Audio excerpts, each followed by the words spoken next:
इसमें परवीन का अफसाना सुनते हैं। उन्वान है वसूली।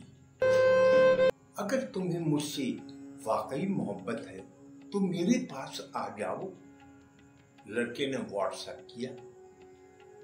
लड़की ने जवाब लिखा, तुमने रेलवे लाइन देखी है ना? दोनों साथ साथ आखिरी स्टेशन तक चलती है। अगर दरमियान में मिल जाए तो हादसा हो जाएगा, इसलिए आखिरी स्टेशन का इंतजार करो। लड़की ने फौरन जवाब लिखा, अम्मी ने कई बार कहा है कि फिरोजा को बुला दो, यहीं कोर्ट में निकाह करा देंगे। लड़की ने जवाब दिया, अम्मी का हुक्म सर आंखों पर, लेकिन मैं अपनी अम्मी अब्बू की इजाजत से कदम उठाऊंगी। कहकर लड़की ने व्हाट्सएप बंद कर दिया। उसी वक्त मोबाइल पर कॉल आ गई। नंबर देखते ही वो पसीने से शराबोर हो गया। उधर से खुश्क लहजे में कहा गया, इतने दिन हो गए अभी तक तुमने लड़की को राजी किया नहीं। एक हफ्ते में लड़की ना आई तो जानती हो जितने रुपए खर्च किए हैं उसका डबल वसूल कर लूंगा, समझे? सफदर अली हैदरी का अफसाना सुनते हैं, चोर। वो 5 साल बच्ची तशवीशनाक हालत में अस्पताल लाई गई। कुछ देर बाद होश में आई तो मां से रो रो कर एक ही सवाल पूछ रही थी, जो मां का कलेजा चीरे दे रहा था। मां, अंकल किस बात पर नाराज थे? उन्होंने मुझे चोट क्यों लगाई?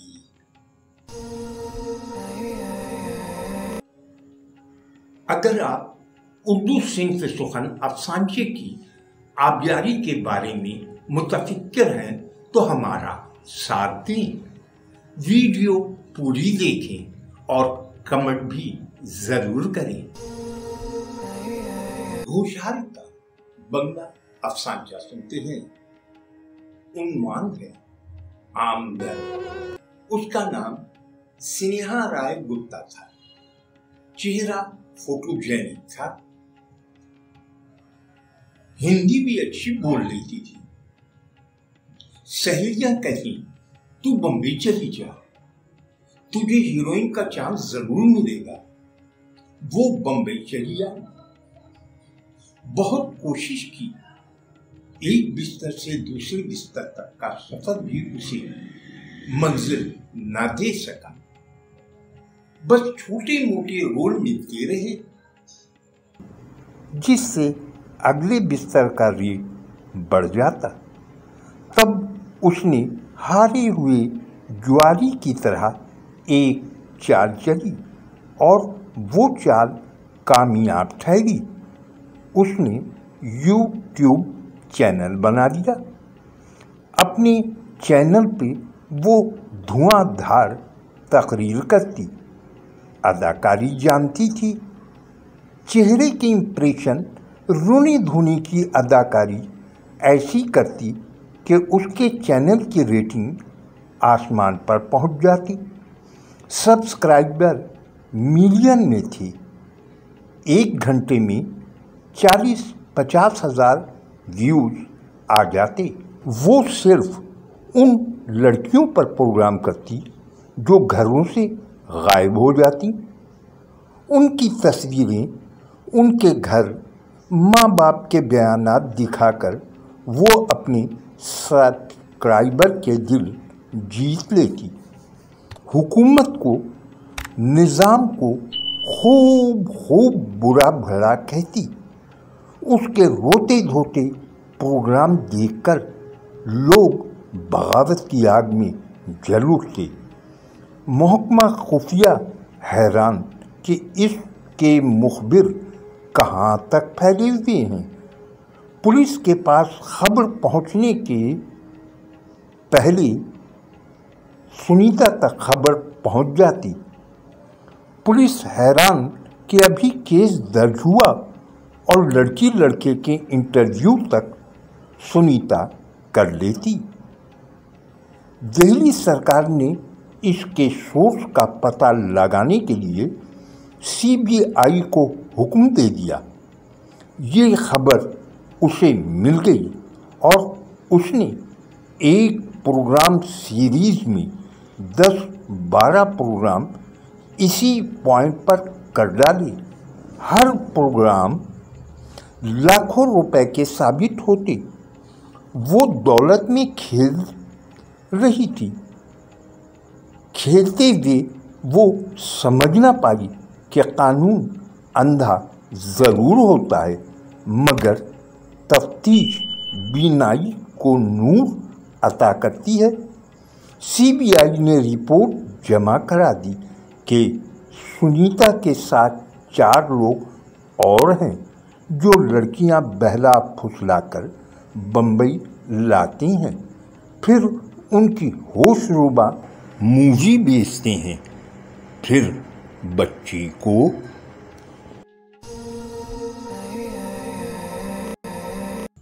बशीर मालेर कोठरी का अफसाना सुनते हैं। उन्वान है तरीका। जाती दोपहर में म्युनिसिपालिटी के नल से पानी पी रही 2 नन्ही बच्चियों को चंद अमीरजादों ने अगवा कर लिया। अपने अंदर की भड़की हुई आग को जी भरकर ठंडा करने के बाद उन्होंने बच्चियों को एक सुनसान जगह पर फेंक दिया और गायब हो गए।